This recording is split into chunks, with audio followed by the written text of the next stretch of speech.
Jeshi la polisi mkoa wa Geita linamshikilia na linaendelea kumhoji mchungaji wa kanisa la Habari Njema Kasese Gervas Bilalo mwenye umri wa miaka 47 kwa tuhuma za kumuua mke wake Martha Faustine mwenye umri wa miaka 45.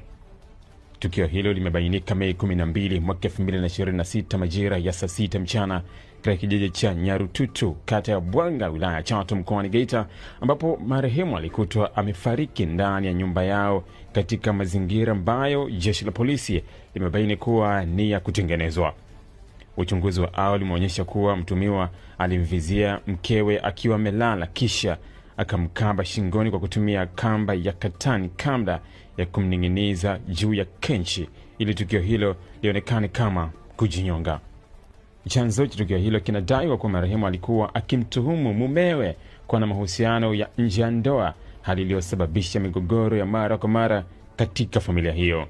Mwili wa marehemu umehifadhiwa katika hospitali ya wilaya ya Chato kwa ajili ya uchunguzi, huku taratibu nyingine za kisheria zikiendelea kukamilishwa ili mtumiwa afikishwe katika mamlaka husika za kisheria.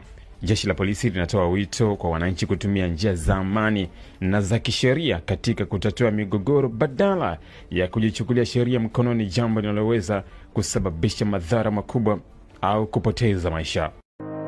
Ili kuwa mwanafamilia bora wa Global TV, usisahau kusubscribe, like, kushare na kucomment.